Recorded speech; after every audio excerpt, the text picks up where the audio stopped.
This Ramon channels Alpha 4, and given recent events, I've been thinking about what makes a good leader, historically speaking, and what makes a horrible leader. See, to me, good leaders are Julius Caesar, Alexander the Great, maybe even Pericles. And bad leaders would be Ferus of Epirus, Nero, Caligula, my cat who's making noise right now. But are they great leaders or are they horrible leaders? Julius Caesar would say a great leader is someone who knows the name of his men, is someone who leads from the front, who is brave and courageous.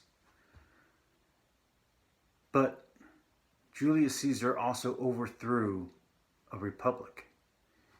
He crossed the Rubicon. He took over a free land and conquered and killed many people. And I'm not just talking about Rome. I'm talking about Gaul. I'm talking about southern Britain. Well, what about Alexander the Great? A personal hero of mine. Well, the thing about him is that he broke every rule in the book. He killed and slaughtered thousands. Yes, he had honorable intentions, and his leadership style, you could say, was Aristotelian. The golden mean, piety, honor. But he died young because his passions were too strong. Well, what about Pericles? A bastion of democracy. Well, Pericles died of a plague and in ill repute. They hated him after his death. They thought that his leadership was the reason Athens fell to Sparta. So then, what about the horrible leaders? Well, Varus is one of the great generals to suffer one of the worst defeats of all time. A Pyrrhic victory is named after him. It's a victory that's so disastrous that it costs more than it's worth. His career ended in his death. And his death was maybe a blessing to Epirus, because his victory over Rome cost them their political future. Well, what about Caligula? Nobody can argue that Caligula was a monster at the end, right? But he didn't start off as a monster. See, people were happy that he was going to be emperor. They thought of Little Boots as the John F. Kennedy Jr. of their time.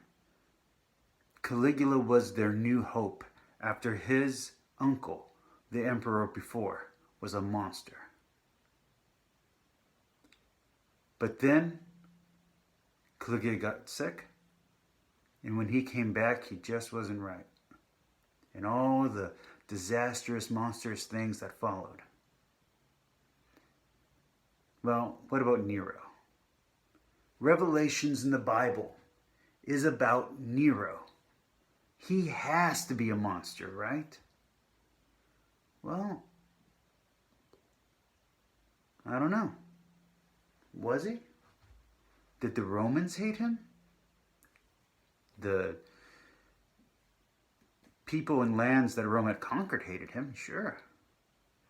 He persecuted Christians, Jews, okay. Yeah, he did those things.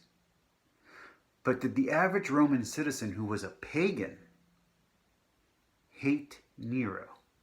I don't know. Suetonius would have you believe, Plutarch would have you believe, the good were the victorious, the bad ended in defeat. But what does that mean for us today? Is Donald Trump going to be a monster?